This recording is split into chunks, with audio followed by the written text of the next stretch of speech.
आदाब नाजरीन, आप देख रहे हैं INN न्यूज़। मैं हूं शौकत अली सूफ़ी। आइए नज़र डालते हैं आज दिन भर की कुछ अहम खबरों पर। वज़ीर आज़म नरेंद्र मोदी ने कहा कि कई दहाइयों से मुस्लिम ख़वातीन 3 तलाक़ के ख़िलाफ़ क़ानून का मुतालबा कर रही थीं। हमने 3 तलाक़ के ख़िलाफ़ क़ानून बनाकर मुस्लिम ख़वातीन को नए हुकूक़ दिए हैं। उन्होंने कहा कि बहुत से शोबे ख़वातीन के लिए खोले गए हैं और इस बात को यकीनी बनाया गया है कि वो 24 घंटे सिक्योरिटी के साथ काम कर सकती हैं। उन्होंने कहा कि भारत ने काम करने वाली ख़वातीन के लिए तनख्वाह के साथ 26 हफ्ते की डिलीवरी की छुट्टियों को यकीनी बनाया है। ये एक ऐसा कारनामा है जिसे कई तरक्की याफ्ता ममालिक भी अंजाम नहीं दे सके हैं। नरेंद्र मोदी ने आज वीडियो कॉन्फ्रेंसिंग के जरिए कौमी हुकूक इंसानी कमीशन NHRC की 28वीं योम तासीस के प्रोग्राम में शिरकत की। इज्तिमा से खिताब करते हुए वज़ीर आज़म ने कहा कि भारत की जद्दोजहद और उसकी तारीख़ इंसानी हुकूक़ और भारत के लिए इंसानी हुकूक़ की अक़दार का एक अजीम वसीला है।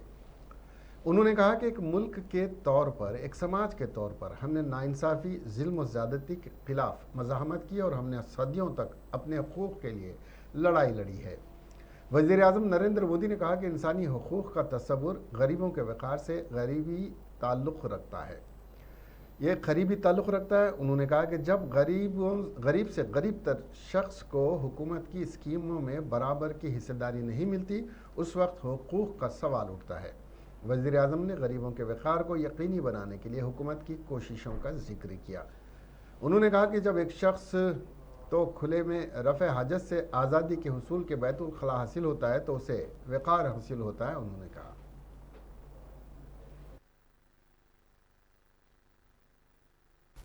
साथियों, आज जब विश्व में मानव अधिकारों की बात होती है तो उसका केंद्र इंडिविजुअल राइट्स होते हैं, व्यक्तिगत अधिकार होते हैं।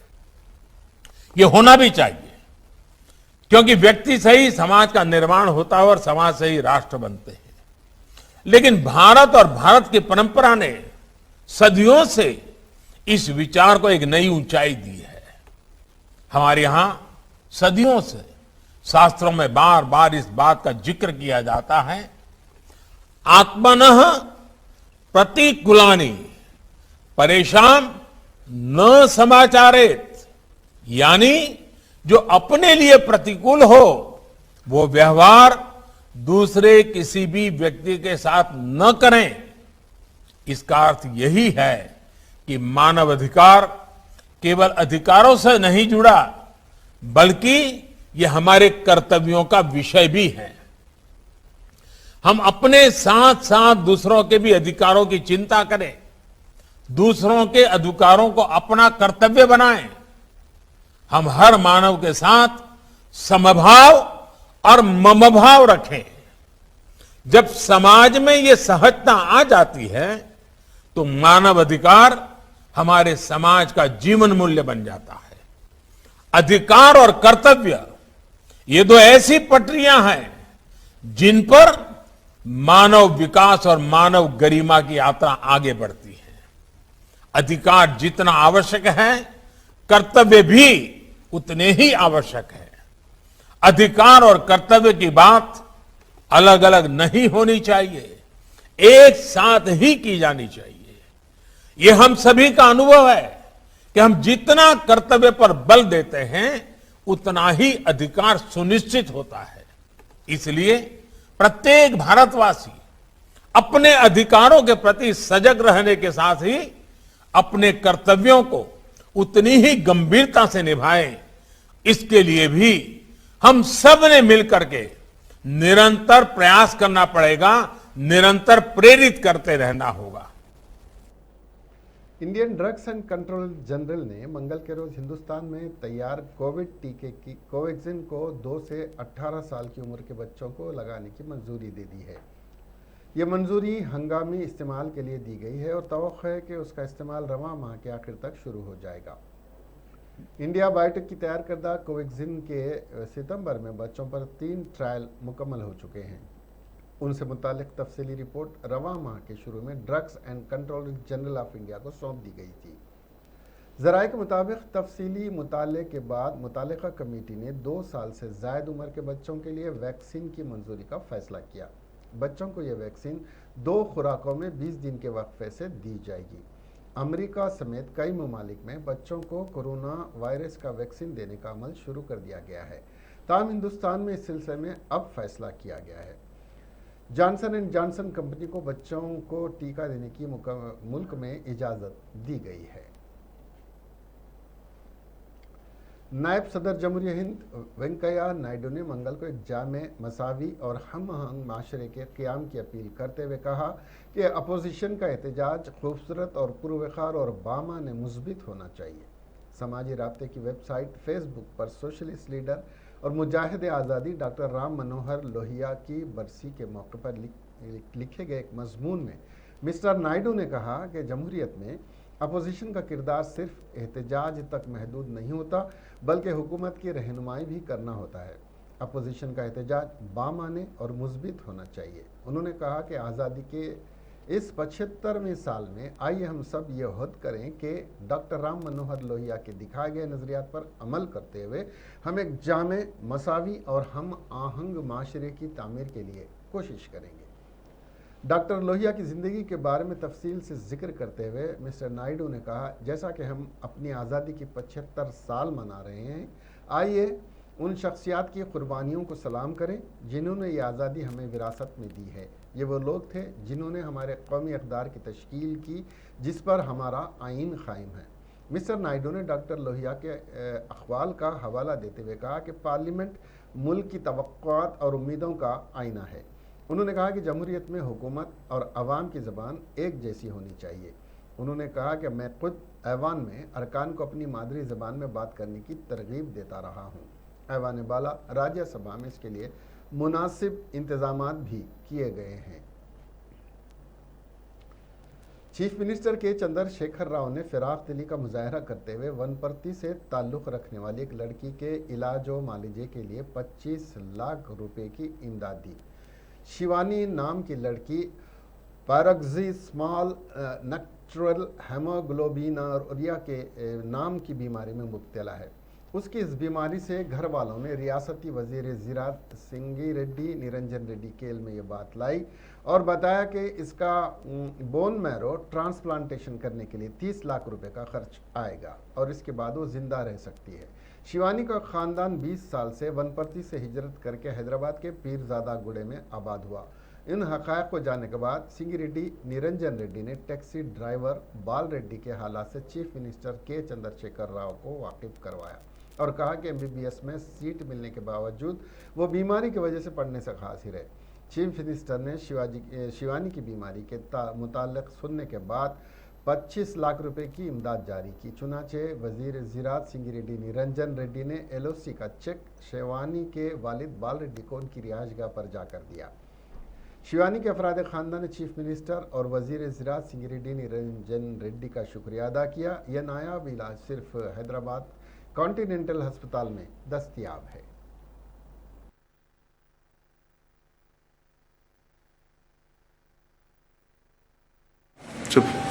నా పేరు బాలరెడ్డి, మాది గుల్గాం రేవల్లి మండలం రేవల్లి వనపర్తి జిల్లా. మా పాపకు అరుదైన చికిత్స కొరకు మంత్రి గారిని కలవడం జరిగింది.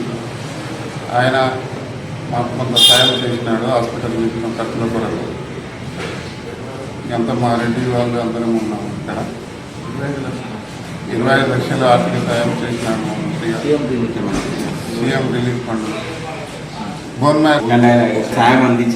మ్యారో చికిత్స కొరకు మంత్రి గారు మాకు 25 లక్షల సాయం ఆర్థిక సాయం చేసినారు.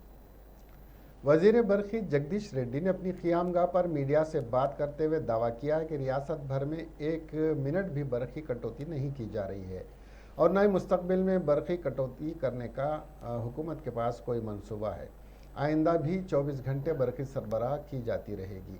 साथ ही उन्होंने ये भी वाज़ेह किया कि मरकज़ी हुकूमत के सख्त शराइत की वजह से आने वाले दिनों में रियासत में बरखी कटौती करनी पड़ेगी। जिसकी जिम्मेदार मरकज़ी हुकूमत होगी। उन्होंने बताया कि रियासत में कोयले का ज़ख़ीरा बड़े पैमाने पर मौजूद है और कोत्तागुडम, श्रीसैलम, नागार्जुन सागर, मत्तुगुड़ा और रामागुंडम में तैयार की जाने वाली बर्क़ी रियासत के लिए काफ़ी है। वज़ीर बर्क़ी जगदीश रेड्डी ने बताया कि हैदराबाद में बहुत जल्द पावर नेटवर्क कायम किया जाएगा, जिसके ज़रिए रियासत के तमाम अजला को बर्क़ी सरबराह की जाएगी। चीफ सेक्रेटरी सोमेश कुमार ने स्पोर्ट्स कॉम्प्लेक्स में जीएचएमसी की जानिब से मुनक्किद किया गया मेगा कोरोना वैक्सीन कैंप का इख्तिताम अमल में लाने के बाद ये बताया कि रोज़ाना यहाँ सुबह 7 बजे से 11 बजे तक वैक्सीन देने के इक़दाम किए जाएंगे और ख़वातीन ज़ईफ़ुल उम्र अफराद के लिए खुसूसी काउंटर का क़याम अमल में लाया गया है। उन्होंने बताया कि रियासत भर में अब तक कोरोना की पहली खुराक 2 करोड़ 80 लाख अफराद ले चुके हैं और हुकूमत की जानिब से रोज़ाना 3 से 4 लाख अफराद को वैक्सीन देने के इक़दाम किए जा रहे हैं। जारिया माह रियासत को 1 करोड़ कोरोना वैक्सीन की खुराकें हासिल हो गई हैं। इस मौके पर सेक्रेटरी महकमे सेहत Murtaza Rizvi, zonal commissioner GHMC Ravi Kiran और दीगर अफराद मौजूद थे।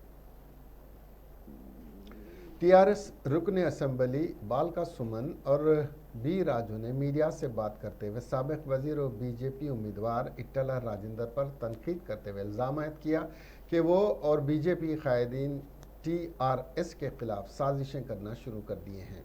उन्होंने अवामुन्नास से अपील की कि वह इन साजिशों का जवाब अपने वोट से देते हुए टीआरएस उम्मीदवार जी श्रीनिवास यादव को कामयाब बनाएं। उन्होंने बताया कि इट्टला राजेंद्र 7 साल तक रियासती वजीर रहने के बावजूद अपने हल्के में कोई तरक्याती काम अंजाम नहीं दे सके।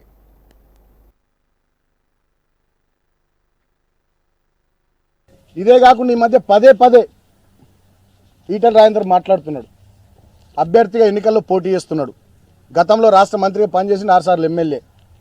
మాట్లాడుతాను ఏమంటున్నాడు, టీఆర్ఎస్ వాళ్ళు 20,000 ఇస్తారట, 20,000 ఇస్తారట, 20,000 ఇస్తారట అని చెప్పి మాట్లాడుతున్నాడు.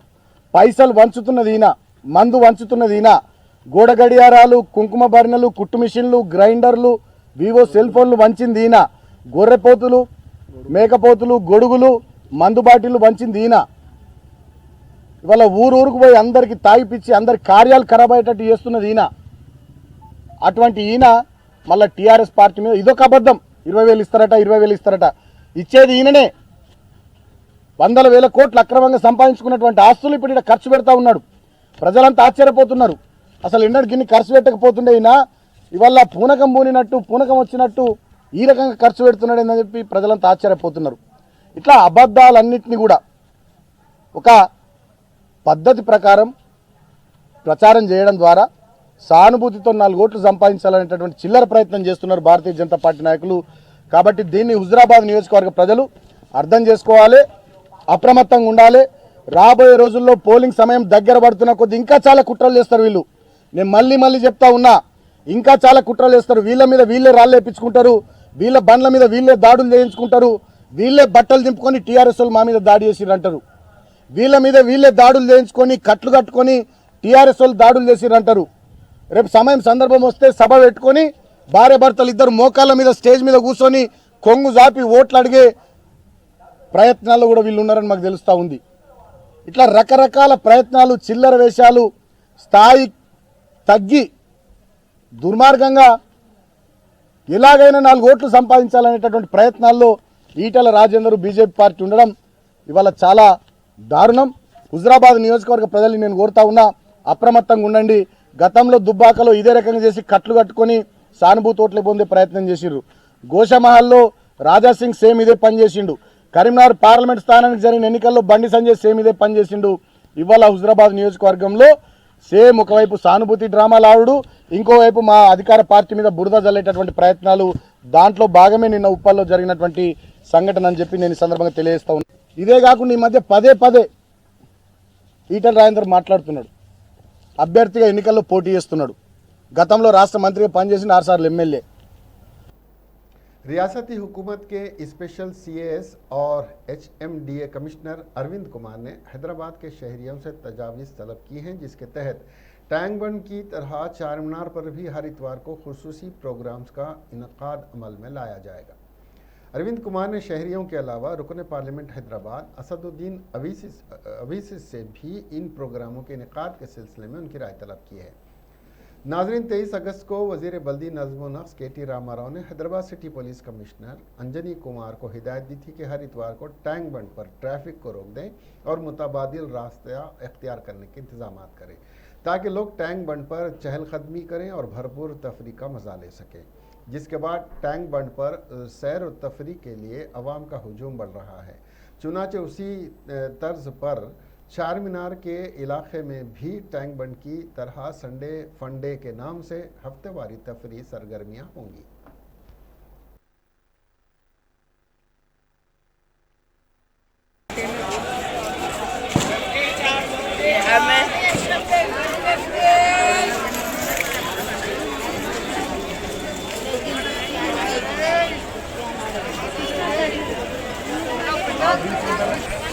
तीस दो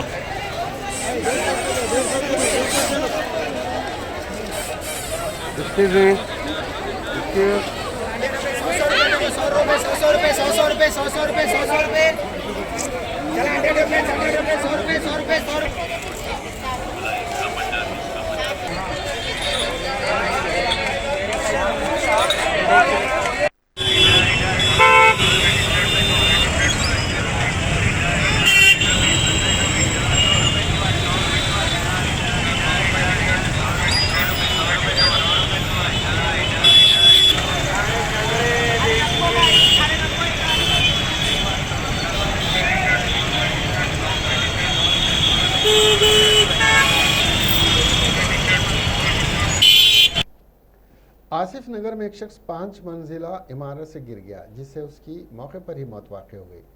तफसीलात के मुताबिक दुंडीगल पुलिस स्टेशन में 38 साला कलीमुद्दीन के खिलाफ धोखाधड़ी का मामला दर्ज करवाया गया था। कुछ लोगों ने उनके खिलाफ पुलिस में शिकायत दर्ज करवाई थी कि कलीमुद्दीन ने उनसे दुबई भिजवाने के नाम पर रकम वसूल की थी, जिस पर दुंडीगल पुलिस की एक टीम उन्हें पकड़ने के लिए आसिफ नगर आई थी। पुलिस के मुताबिक मंगल की सुबह यह वाक़या हुआ। गिरफ्तारी से बचने के लिए कलीमुद्दीन 5वीं मंजिल से छलांग लगा दी, जिसकी वजह से उनकी मुकाम हादसा पर ही मौत वाक़ हो गई। पुलिस का यह बयान दरोग गोई पर मबनी है क्योंकि करीबी CCTV फुटेज में पुलिस के इस बिल्डिंग की तरफ आने का वक्त 5:40 बताया जा रहा है। ताम पुलिस का यह कहना कि सुबह के 10 बजे रहे थे सरासर गलत बयानी है। चीटिंग के नाम पर पुलिस की वजह से एक शख्स की जान चली गई है। बाद में आसिफ नगर के SHO ने एक बयान जारी किया और कहा कि कलीमुद्दीन खिड़की में झुक कर के टेलीफोन पे बात कर रहे थे कि उनको दिल का दौरा पड़ा और जिसकी वजह से वो गिरकर फौत हो गए। मुकामी अफराद कह रहे हैं कि शायद ऐसा नहीं हुआ है।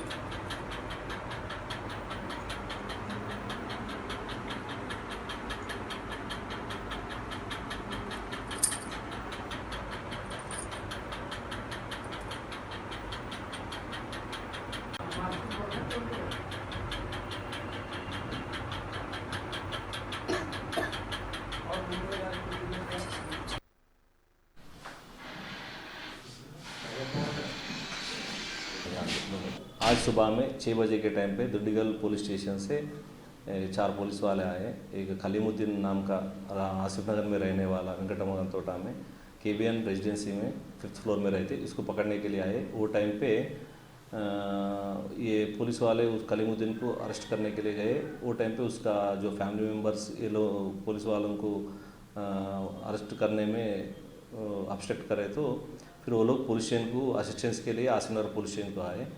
फिर पुलिस वालों का मदद लेके वहाँ पे गए। वहाँ पे जाने के बाद ये मालूम हुआ वो टाइम पे उन्होंने फ़ोन में घर में अंदर फ़ोन में बात करते हुए खिड़की से झुक के फ़ोन में बात करते हुए ठहरे, तो वो टाइम पे उसको हार्ट अटैक आके उससे गिर गया बोल के उसका बेटा कंप्लेंट दिए। उसके ऊपर अब केस रजिस्टर करके FIR करके इन्वेस्टिगेशन ये हार्ट अटैक जब भी आया सब मतलब कुछ वो लोगों का बोलना है पुलिस उसका। वाले इनसे डर के या उन्होंने नीचे कूद गए? नहीं, वो जब का पुलिस वाले आने के बाद ये फिर पुलिस वाले पुलिस स्टेशन का आया, उसके बीच में हुआ, हो सकता पुलिस वाला आया बोल के डर के कुछ हार्ट अटैक आया शायद जी। तो अभी इसके ऊपर कुछ कंप्लेंट हुआ साहब? हाँ, वो उसका बेटे ऐसा हार्ट अटैक का आया, गिर गया बोल के कंप्लेंट दिए, उसके ऊपर केस रजिस्टर तो कर रहे हैं। क्या केस है साहब उसके ऊपर? दोंदीगढ़ पुलिस स्टेशन में चीटिंग केस है बोल के आए वो लोग। और कुछ इससे पहले भी कुछ केसेस है साहब उसके? नहीं मालूम, वो सीसीएस में है बोल के बोल रहे हैं, लेकिन वो है ही नहीं, अपने को एग्जैक्टली नहीं मालूम। सदर YSR Telangana party YS Sharmila बेरोजगारी के मसले को लेकर हर मंगल को मुलाजिमत न मिलने की वजह से खुदकशी करने वाले नौजवानों के अफराद ख़ानदान से मुलाकात करते हुए उन्हें दिलासा दे रही हैं और एक रोज़ा हड़ताल का इनेकाद अमल में ला रही है। इस सिलसिले में आज वाईएस शर्मिला ने नलगुंडा में एक रोज़ा हड़ताल का इनेकाद अमल में लाते हुए रियासती हुकूमत से मुतालबा किया कि वो 1,90,000 मखलूआ जायदादों पर तकर्रुरात अमल में लाने के सिलसिले में एलामिया जारी करें। उन्होंने साथ ही नौजवानों से अपील भी की कि वो खुदकशी करने से गुरेज करें। జిల్లా ఎన్నో పోరాటాలకు నిలయమైన కిల్లరెన్నో, ఎన్నో విప్లవాల ఉద్యమాలకు నిలయమైన గడ్డరెన్నో, నన్ను గన్న నల్లగొండరో ఓరన్నల్లా, నన్ను గన్న నల్లగొండరో ఓరన్నల్లా, నన్ను గన్న నల్లగొండరో ఓరన్నో, నన్ను గన్న నల్లగొండరో ఓరన్నల్లా. ఇది వీరులాగా మా ఇంటి గడపల్లో నువ్వొచ్చి నిలిసితే షర్మిలమ్మ ఓ షర్మిలమ్మ, మా ఇంటి గడపల్లో నువ్వొచ్చి నిలిసితే షర్మిలమ్మ ఓ షర్మిలమ్మ, గుండె నిండా ధైర్యం వచ్చినట్టయింది షర్మిలమ్మ, మా గుండె నిండా ధైర్యం వచ్చినట్టయింది షర్మిలమ్మ. నీ రాకను దళిత వాడాలంతా దండుగట్టి, నీ రాక కొరకు దండోర వేసే, రాక కొరకు దండోర వేసే, రాక కొరకు దండోర వేసే, దళిత వాడాలంతా దండుగట్టి, నీ రాక కొరకు దండోర వేసే, రాక కొరకు దండోర వేసే, రాక కొరకు దండోర వేసే. సబ్బండ కూలాల మద్దతుంది, సబ్బండ కూలాల మద్దతుంది. तेलंगाना की साइबराबाद ट्रैफिक पुलिस ने त्यौहार के दिनों में हादसात से बचने के सिलसिले में रोड सेफ्टी में अहम मशवरे दिए हैं। सोशल मीडिया के अहम प्लेटफॉर्म ट्विटर पर जारी अपने वीडियोस के सिलसिले की कड़ी, जिसका मकसद सड़क इस्तेमाल करने वाले शहरियों में बेदारी पैदा करना है, के हिस्से के तौर पर एक और वीडियो पोस्ट किया गया है। इस 2 मिनट 12 सेकंड की वीडियो में, जिसको अब तक कई अफराद ने देखा है, उसमें खातून ट्रैफिक पुलिस ओहदेदार ने बेहद ही अहम मशवरे दिए हैं। इस ट्रैफिक रूल ओहदेदार ने कहा कि त्यौहार के दिनों में आबाई मुख्तलिफ मकामात पर दादी नानी के घरों को जाने के लिए कारों, बाइक्स और अवामी ट्रांसपोर्ट में उमूमन लोग सफ़र करते हैं। थकावट में तेज़ रफ्तारी, बग़ैर नींद, सुबह केवल इन सातों में गाड़ियों का चलाना, हालत नशा में गाड़ियां चलाना सड़क हादसात का सबब बन सकता है। दूर दराज के इलाकों को जाने वाले अफराद अपनी गाड़ी में सफ़र करने से पहले गाड़ी की हालत की जांच कर लें। गाड़ी के टायर्स, लाइट्स, गियर, ब्रेक्स ठीक हैं या नहीं, ये देख लें। साथ ही ये भी देख लें कि जिस गाड़ी को चलाने वाले हैं इसमें काफ़ी ईंधन है या नहीं। सफ़र के दरमियान में गाड़ी को रोक कर कुछ देर के लिए आराम कर लें। फ़ोटो या फिर वीडियो के लिए गाड़ी को सड़क पर ना ठहराएं। बाइक चलाने वाले और बाइक की अक़बी नशिस्त पर सवार लाजमी तौर पर हेलमेट का इस्तेमाल करें। गाड़ी के फेल हो जाने पर रिपोर्ट काउंसिल लगाएं। गाड़ी चलाने के दौरान नींद आने पर गाड़ी को किनारे रोक कर कुछ देर के लिए आराम कर लें।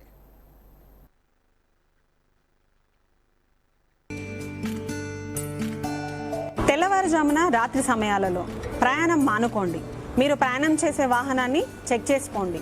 బండి టైర్లు, లైట్లు, గేర్లు, బ్రేక్లు సరిగ్గా ఉన్నాయో లేవో చూసుకోండి. మీరు ప్రయాణించే వాహనంలో సరిపోయే ఇంధనం ఉందా లేదా చెక్ చేసుకోండి. మధ్య మధ్యలో ఆపి తగిన విశ్రాంతి తీసుకోండి. వాహనాలను ఫోటోల కోసం, వీడియోల కోసం రోడ్లపై పార్కింగ్ చేయకండి. రైడరు మరియు పిలియన్ రైడరు ఇద్దరూ ఖచ్చితంగా హెల్మెట్ పెట్టుకోవాలి. దూర ప్రయాణాలకు బైక్లను వాడకపోతే మంచిది. వెహికల్ బ్రేక్ డౌన్ అయితే రిఫ్లెక్టివ్ కోన్స్ పెట్టండి. అలసట, నిద్రమత్తు అనిపిస్తే బండి ఆపి తగిన విశ్రాంతి తీసుకోండి. వాహనాలలో పరిమితికి మించిన లగేజ్ను తీసుకెళ్లకండి. బ్యాగ్లను మరియు ఇతర వస్తువులను హ్యాండిల్ దగ్గర పెట్టడం, పక్కకు కట్టడం చేయకండి. లోపల వస్తువులను రియర్ వ్యూ మిర్రర్కు అడ్డంగా పెట్టకండి. వస్తువులను, బ్యాగ్లను వేలాడదీయకండి. పిల్లలను కార్ స్టీరింగ్ వద్ద, బైక్ ట్యాంకర్ పైన కూర్చోపెట్టకండి. పిల్లల అల్లరి వల్ల డ్రైవర్ ఏకాగ్రత దెబ్బతినే అవకాశం ఉంది. వాళ్ళను వెనక సీట్లో కూర్చోబెట్టి ఆడుకునే వస్తువులు ఇవ్వండి. జంక్షన్ల వద్ద, గ్రామాల వద్ద, యూటర్న్ల వద్ద బండి వేగాన్ని తగ్గించి నడపండి. పరిమితికి మించిన వేగంతో బండి నడపకండి. మలుపులు, జంక్షన్లు, యూటర్న్లు మరియు ఎదురు వచ్చే వాహనాలు కనిపించని ప్రదేశాలలో ఓవర్టేకింగ్ చేయకండి. డ్రైవింగ్ లైసెన్స్ साबिक वजीर और बीजेपी उम्मीदवार इटला राजेंद्र अपनी इंतखाबी मुहिम चलाते हुए साबिक रुकन पार्लियामेंट विवेक वेंकट स्वामी के हमरा गांधीनगर के राह दहिंदों से मुलाकात करते हुए उनसे ख्वाहिश की कि वो हमेशा की तरह इस मरतबे भी उनके हक में अपने वोट का इस्तेमाल करें। इटला राजेंद्र ने बताया कि इस मरतबे वो बीजेपी से मुकाबला कर रहे हैं और उनका इंतखाबी निशान कमल का फूल है। पुलिस की जानिब से बार बार इंतबाह देने के बावजूद नौजवान तबका बाइक रेस और बाइक पर करतब दिखाने से बाज नहीं आ रहा है। खुले आम ये नौजवान पुलिस के अहकामात की खिलाफ वर्जी कर रहे हैं। इस करतबबाजी से जहां उनकी अपनी ज़िंदगियों को ख़तरा है, वहीं वो दूसरों के लिए भी ख़तरनाक साबित हो रहे हैं। ऐसे ही एक वाक़े में कल रात लंगर हाउस के इलाके में कुछ नौजवान सड़क पर निकल आए और बाइक की रेस के साथ साथ बाइक पर करतब दिखाने लगे, जिससे इस सड़क पर जाने वालों के लिए परेशान कुन सूरत हाल पैदा हो गई। ये नौजवान बाइक रेस करने के अलावा शोर व गुल भी मचाते हैं। चुनाचे कल रात इन नौजवानों ने लंगर हाउस के इलाके में हंगामा कर दिया। उनकी ये बाइक रेस सोशल मीडिया के मुख्तलिफ प्लेटफॉर्म्स पर वायरल हो गई, जिसमें देखा जा सकता है कि नौजवान किस तरह बाइक रेस कर रहे हैं। सोशल मीडिया पर इस हंगामे के बाद पुलिस नंबर प्लेट्स की बुनियाद पर इन नौजवानों को तलाश कर रही है। लंगर हाउस के इलाके में दूसरी गाड़ियों से जा रहे लोगों ने कहा कि बाइक रेसर्स के खिलाफ सख्त कार्रवाई की जानी चाहिए।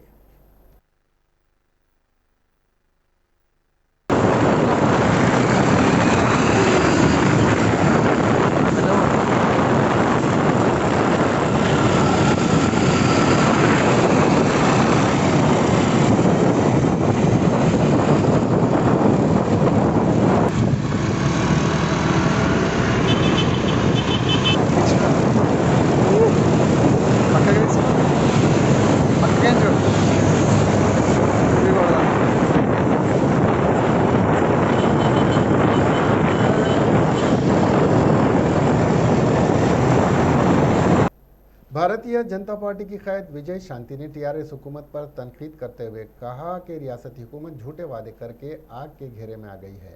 उन्होंने कहा कि अवामी नुमाइंदों के साथ चीफ मिनिस्टर के चंद्रशेखर राव ने असम्बली में बीसी कायदीन के साथ जो इजलास मुनक्किद किए थे वो सब बेकार हो गए और जो 210 करारदादें मंजूर की गई थी वो सब फरामोश कर दी गई हैं, जिससे बीसी तबका मायूस हो गया है।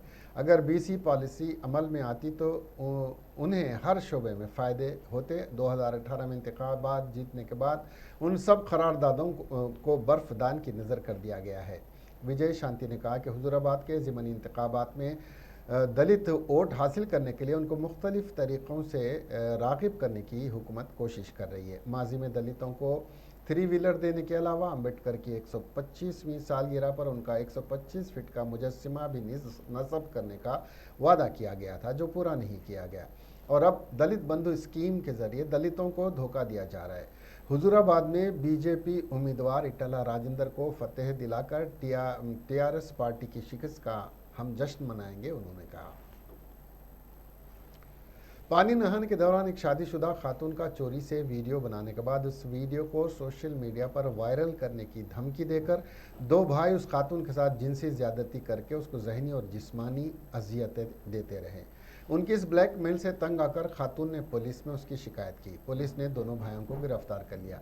इस वाक़े की तफसीलात के मुताबिक ज़िला खम्मम के प्रशांत नगर की रहने वाली इस खातून का नहाने के दौरान परवीन राज नामी नौजवान जो उसके पड़ोस में रहता है, चोरी से उस खातून का वीडियो बनाया। इस वीडियो को सोशल मीडिया पर वायरल करने की धमकी देकर इस खातून के साथ जिनसी ज्यादती करता रहा। उस पर सितम यह कि उसने अपने भाई गिरिधर को भी खातून के वीडियो की बात बता दी।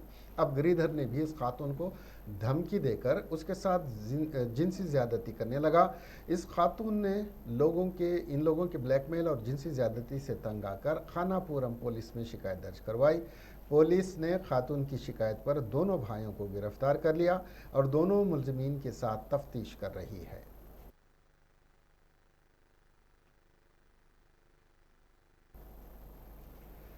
इसके साथ ही ये खबरें यहीं ख़त्म हुई। अब हमें दीजिए इजाज़त और देखते रहिए INN चैनल। खुदा हाफिज़।